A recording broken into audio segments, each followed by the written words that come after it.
things we're dealing with are threats to humanity unlike anything the world has ever seen before.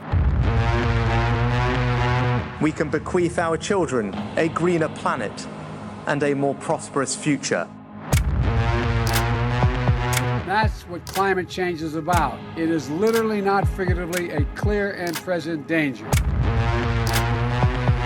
If unprecedented changes are not made and made soon, there will be irreversible damage to the planet. Zero carbon. Stop.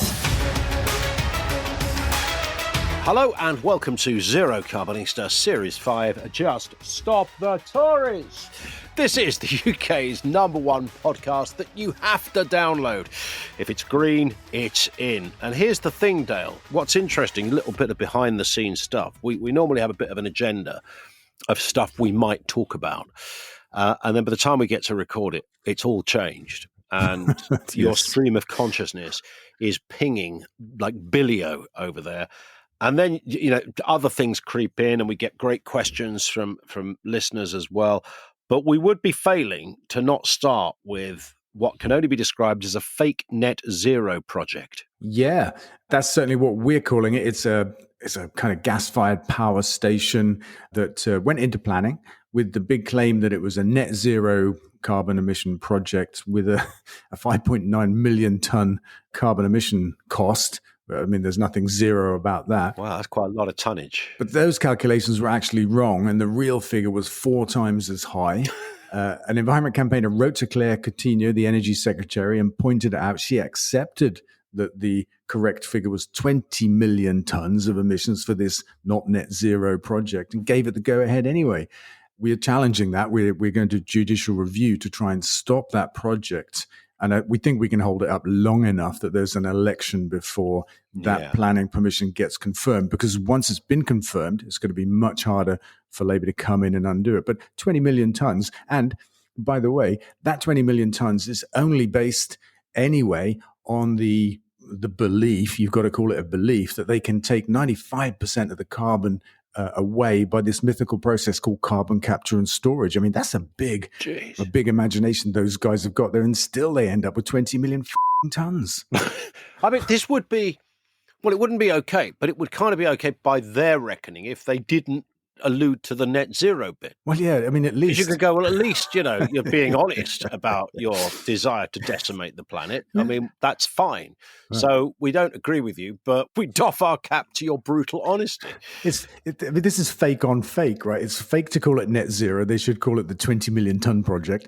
And anyway, the 20 million tons is based on the fake idea that carbon capture and storage exists anywhere in the world. It works economically and technically. And it's the answer to, I mean, this is why it's being pushed on us by the big oil companies, that basically they're saying, don't worry, we can keep burning fossil fuels because we've got this thing coming along called carbon capture and storage. Well, it ain't here. It's been talked about for years. It ain't going to get here. It's not going to work economically. And so, yeah, this is fake on fake. It's fake off. This has gone to Fakesville and gone up the town hall steps and got the fake medal. It's been made the mayor of Fakesville. This idea. Like it. I was thinking we need a fake off competition. That's what we need. Yeah, the Great British Fake Off. Yes. I mean, we're on it. This one's going to take some beating. It is. Because what's interesting is that those ministers would go on TV with a straight face and talk about the net zero components of this idea, even though there are demonstrably none. Oh, yeah, absolutely. I mean, because Rishi Sunak is the guy, after all, that tells us that drilling in the North Sea is how we get our energy bills down and how we get energy secure, which is complete and utter nonsense. His energy minister resigned today, by the way. We don't know why, whether he can just see electoral oblivion coming or he's had a pang of conscience over the fossil foolishness of Sunak's position. We just don't know. Are you the first person to say fossil foolishness? I think I might be. I've been adopting it as my... Oh, we need to keep that one going. It's my favourite way to describe what Sunak is up to. And also, it all fits nicely into this. And let's reintroduce a character that we spoke of only last week on the podcast, Dale, and that was Michael Fabricant. Yeah. I mean, him and Richard Tice and some other dude who's also a Tory MP, they all had a pop at me over some fake news from Guido Fawkes, this dude that bases himself in a legally immune jurisdiction and then, spouts lies, basically. So he said something about Hamas and me, and Fabricant repeated it, Tice repeated it, some other dude, can't even remember his name. We wrote them all legal letters, and Mikey Fabricant, the very next day, he was on Twitter saying, I've apologized, I was wrong, blah, blah, blah. The funny thing about that was he never actually apologized. He just told everybody he did. And that was amusing. Have you got anything since then? No, he still hasn't apologized. He's told everybody. And you think, well, maybe he thinks that's good enough. If you say I've apologized, then maybe that's the same as actually apologizing. But I'm not sure most of us would think that. Ticey, on the other hand, I think he's going to fight it, which is a bit of fun. But he sent back his kind of countersuit because I've been calling Reform a far-right party like the BBC used to until he complained to them. And I've been calling him a far-right leader. I figure if you lead a far-right party, you must be a far-right leader. That sounds like a fair comment to me. So now he's claiming libel for that, which I think is hilarious. And I can't imagine he wants to go to court and argue that Reform's not a far-right party and he's not the leader. But maybe he does. I don't know. That's where we are really in the world of right-wing nuts. Like suits and countersuits are flying left, right and centre. I've got popcorn. By the way, this is good. It's worthy of popcorn. Let's do a question here. This comes in from Charlie. Says, do you think we can regain our status as a world leader by being energy independent? Well, I think it's a long time ago that we had any world leadership status. I think the last 14 years, the Tories have been saying it kind of every other week. We lead the world in this, we lead the world in that. But what do we really lead the world in? Bullshit. I'm just going to say bullshit. Bullshit. Yeah, it's funny, isn't it? Because that shows you where we're at, the fact that we're like struggling to find something we lead the world in. And after two grown men, fairly intelligent characters, struggled, we settled on the word bullshit. We did. And to answer the question, if we get to energy independence, yes, we will actually lead the world in something, and it would be something to behold anyway for a country. I mean, it's kind of almost happened in Paraguay, I think it is, or Uruguay. They were about 95% or something like that from green energy, which is amazing. It's a much smaller country, of course, than ours, so it'd be a big deal. I'm just going to say yeah. Yeah, bullshit and river shit, because that brings us to Thames Water. I was hoping that would be the link for this beautiful story. Thames Water on the verge of bankruptcy. The whole water industry is on the verge of bankruptcy, actually. We know that privatization is a desperate failure wherever it's been, in water, in energy, in trains, in buses, that kind of stuff.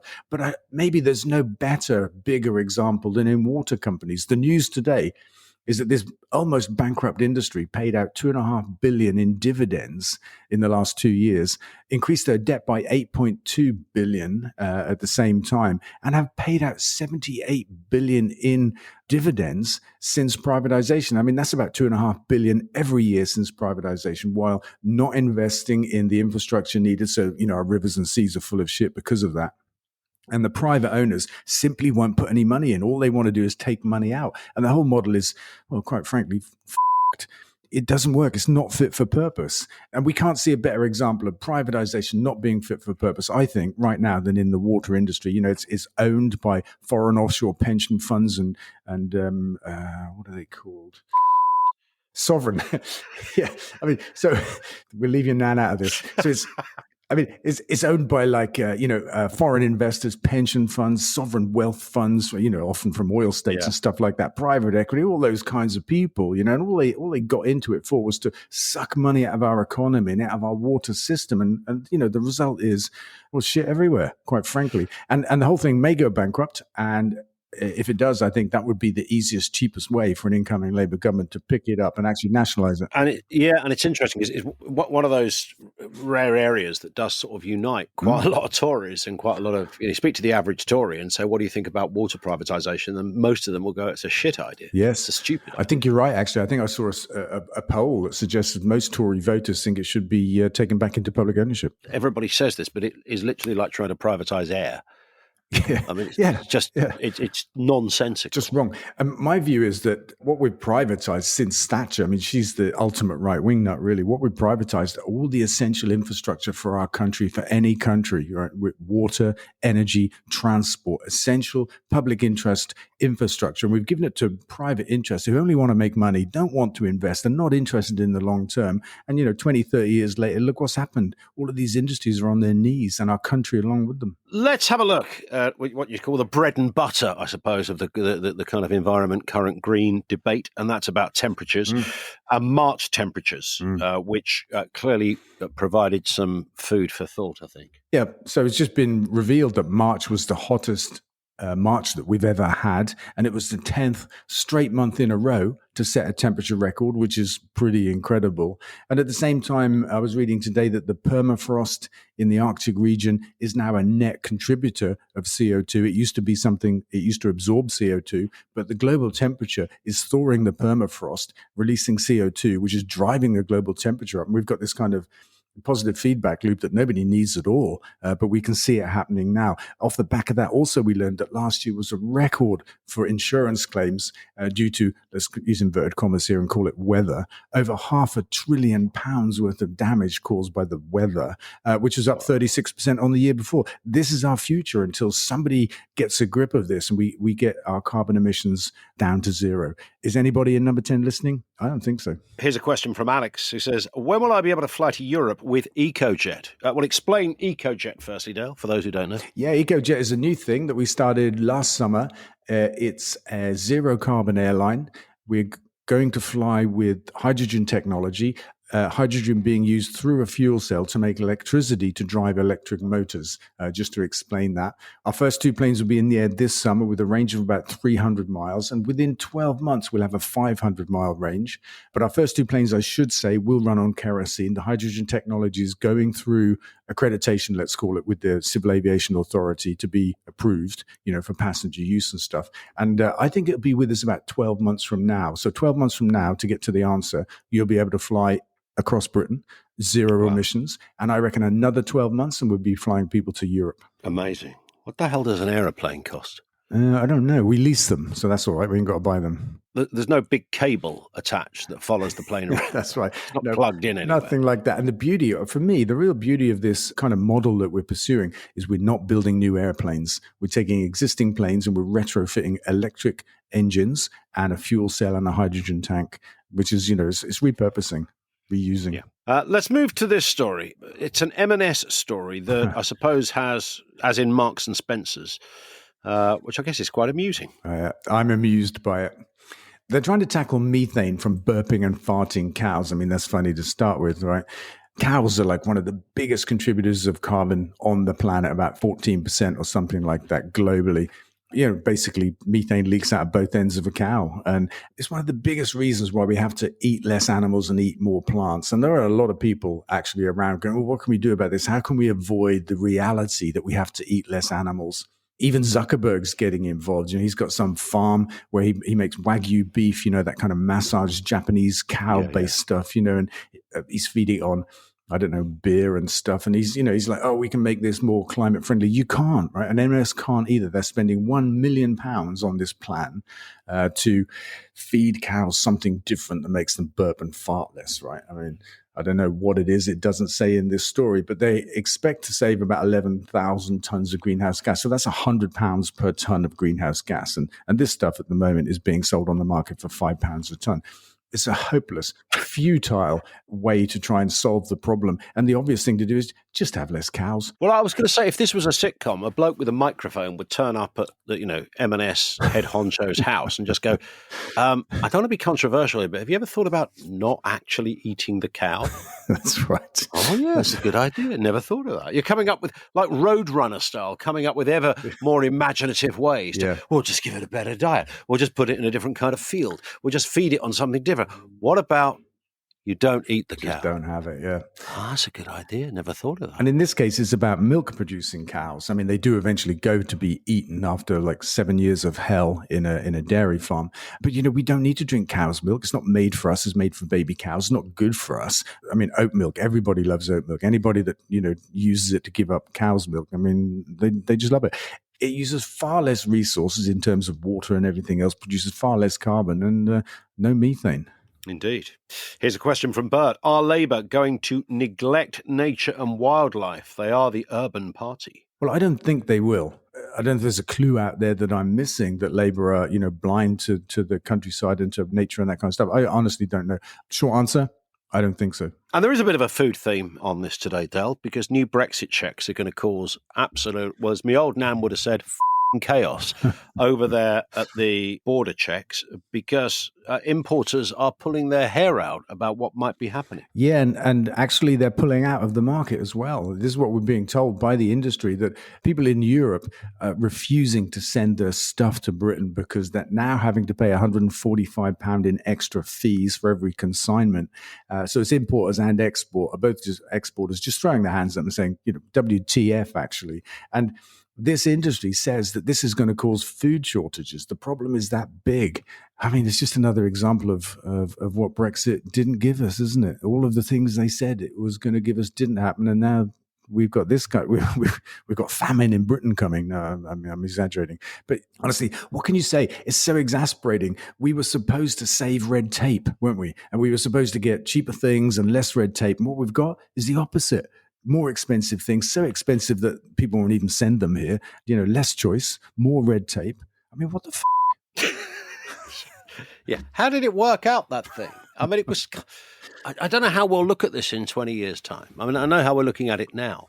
In 20 years' time, maybe we'll be back in some kind of agreement. But it's funny. I'm thinking of Liz Truss now. Give her, 3-4 months after her disastrous month in charge, and she's looking back at it going, well, it wasn't me. Nobody understood me. The markets were some kind of lefty kind of collusion to bring down the government. And I mean, she lives in a fantasy world. The Brexit champions lived in a fantasy world. Actually, I don't think they care that they talk nonsense. I think they knew they did. It was just self-interest. And the funny thing, I bumped into her today, by the way, Liz Truss. Literally, I mean, in the corridor, I was going one way, and her handlers, she might have only lasted half an hour as a prime minister, but she has a couple of characters around her, obviously, because that goes with the territory. And I was walking down the corridor, and she was walking the other way, and she sort of slightly smiled at me. Slightly. I looked at her very politely, as my mum told me to be, just sort of returned a very sort of tacit smile. But it was interesting that she was originally a Remainer, who then became almost the flag-waving archdeacon of all things Brexit. Yeah. And I think your nan and your mum, they're different characters, right? Because your nan would have told her to f*** off. She would have done, yeah. Whereas my mum would have gone, oh, you can't say that. Be nice to her. I don't know why my mum's got a northern accent, but that's another story. Yeah, nice, polite young man. And this from David, final question, says, should the UK sign up to the plant-based treaty? Yes. For those not initiated with it, tell us about the plant-based treaty, Dale. Well, I think it's, I'm going to sound like I'm being stupid now, but it's a treaty about plant-based eating that you can sign up to as a country or a university or a company or a person. And actually, it's just about plants instead of animals. Yeah. I mean, that's how it boils down to me. It's dead simple. So the answer, of course, is yes. Yes, they should. Everybody should sign up to the plant-based treaty, but preferably don't just sign it, do something about it. Actions louder than words, as the phrase goes. We'll speak in a few days, Dale. Brilliant. I'm looking forward to it. Don't forget, of course, to follow this podcast so that you get each episode automatically. Follow Dale on social media, twitter.com/DaleVince, facebook.com/DaleVince, and on TikTok too.